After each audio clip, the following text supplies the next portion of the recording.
بسم اللہ الرحمن الرحیم۔ السلام علیکم معزز طلبہ کرام، آپ سب کیسے ہیں؟ آج ہم نور الانوار کے سبق نمبر 87 کو پڑھیں گے، اور آج کے سبق کا عنوان ہے قضا مشابہ بالادا کی مثال۔ آج کے ہمارے سبق کی عبارت وقضاء تکبیرات العید فی الرکوع سے شروع ہوتی ہے۔ آئیے سب سے پہلے عبارت پڑھتے ہیں، پھر اس کا ترجمہ کرنے کے بعد اس کی باقاعدہ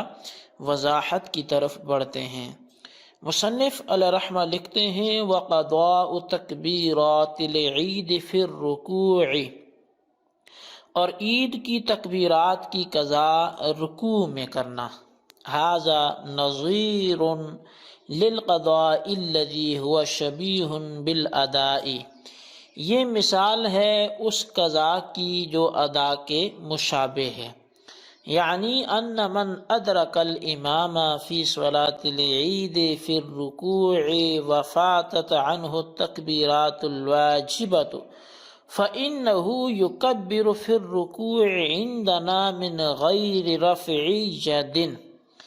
کہتے ہیں یعنی اس کا مطلب یہ ہے کہ بے شک وہ شخص جس نے عید کی نماز میں امام کو رکوع میں پایا اور اس سے واجبہ تکبیریں فوت ہو گئی، تو بس بے شک وہ ہمارے نزدیک یعنی احناف کے نزدیک رکوع میں بغیر ہاتھ اٹھائے تکبیرات کہے گا،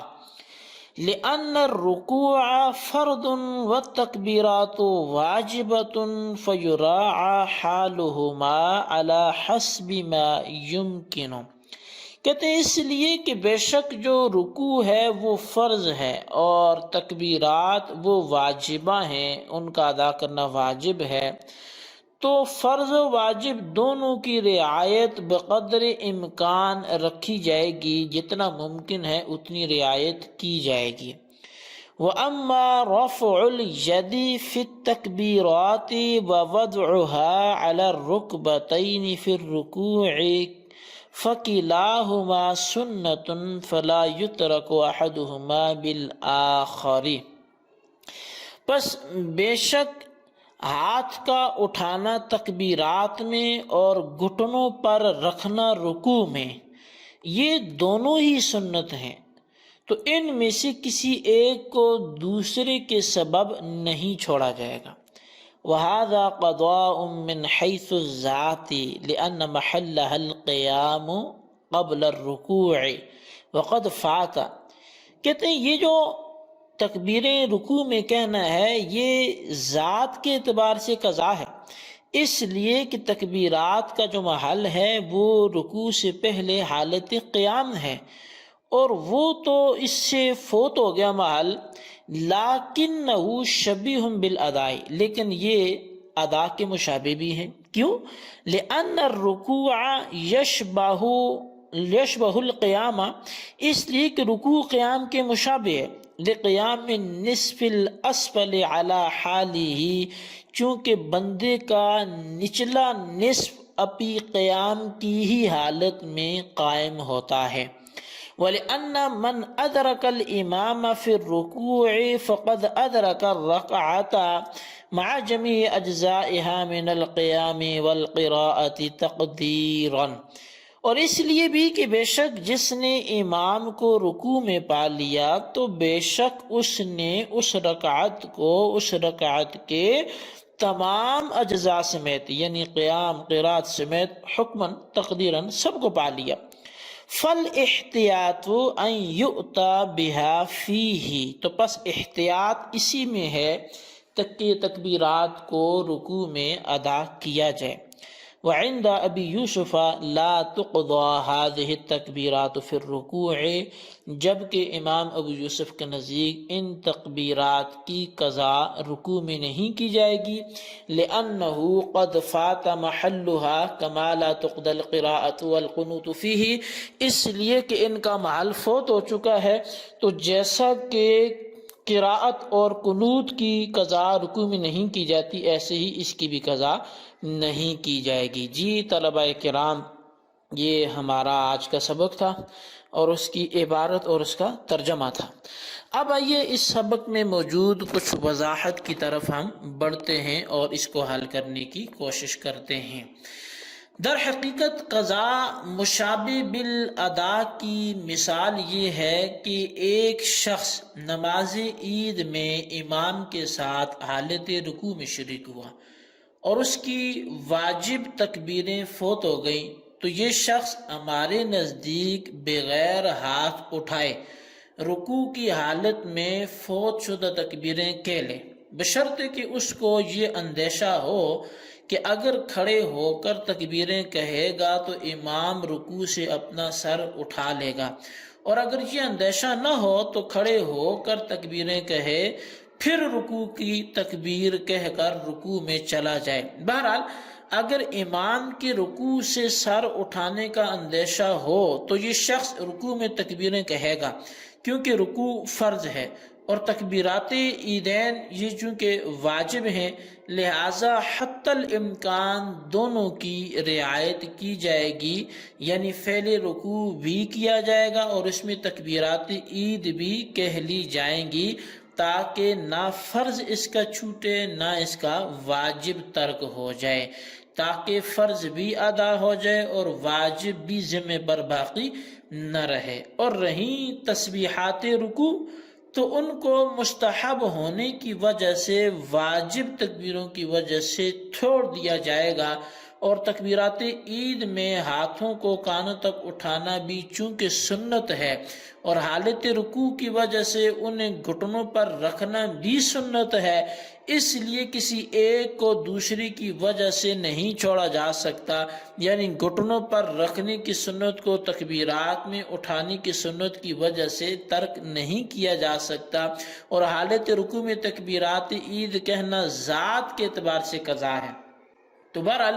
یہ اس بات کی طرف ہم بعد میں چلتے ہیں کہ تکبیرات عید میں جو ہے وہ رکوع میں تکبیرات عید کہنا یہ ذات کے اعتبار سے تو قضا ہے کیونکہ ان کا محل پہلے تھا، لیکن بات دراصل یہ ہے کہ ایک سنت کو دوسری سنت کی وجہ سے نہیں چھوڑا جائے گا، لیکن ایک مستحب کو دوسرے واجب کی وجہ سے چھوڑا جا سکتا ہے۔ جیسا کہ رکوع میں ہم نے ایک مستحب کو واجب کی وجہ سے چھوڑ دیا۔ مستحب کیا تھا؟ وہ تکبیرات، وہ تسبیحات سبحان ربی العظیم،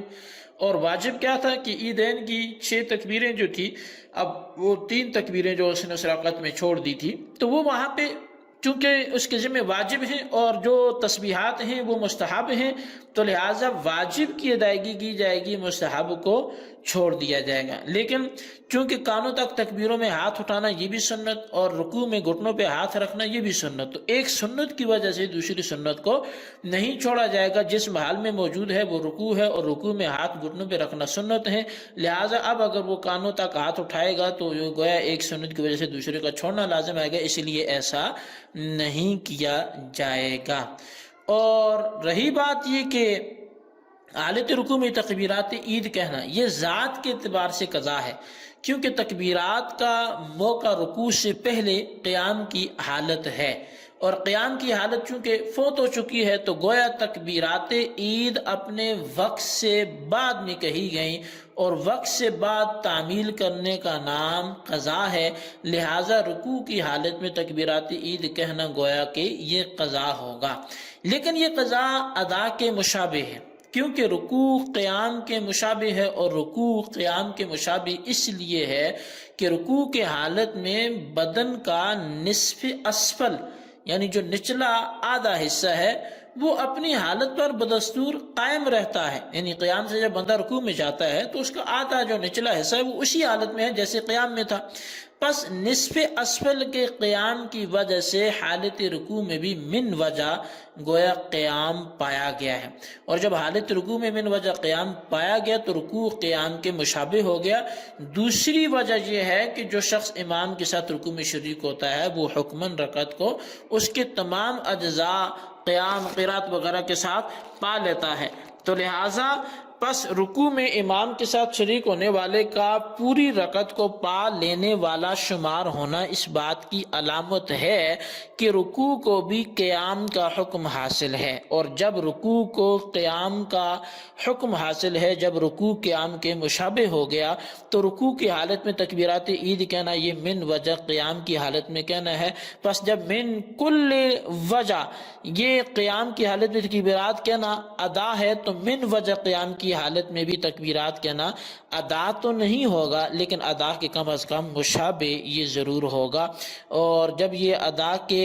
مشابہ ہو گیا تو پھر اسی چیز کا نام رکھا گیا کہ ایک جہت سے یہ قضا ہے اور دوسری جہت سے یہ ادا ہے، تو لہذا یہ قضا مشابہ بالادا ہو گیا۔ یہی احتیاط ہے کہ فوت شدہ تکبیر رکوع میں قضا کر لی جائیں۔ البتہ امام ابو یوسف نے فرمایا کہ یہ تکبیر رکوع میں قضا نہ کی جائیں گی، کیونکہ ان تکبیروں کا موقع یعنی قیام گزر چکا ہے۔ جس طرح قرات اور دعائے قنوت فوت ہو جانے کے بعد رکوع میں ادا نہیں کی جاتی تو یہ بھی قضا نہیں کیا جائے گا۔ بہرحال جی یہ ہمارا آج کا سبق تھا، اس کو آپ خلاصتاً اپنے رجسٹرز پر ضرور نوٹ کریں، بالخصوص ان سوالات کے جوابات دیں۔ سوال نمبر 1 یہ کہ نصف اسفل قیام کی حالت میں بدستور قائم اس سے کیا مراد ہے، وضاحت کریں۔ اور سوال نمبر 2 یہ ہے کہ امام ابو یوسف کا مذکورہ مثال کے حوالے سے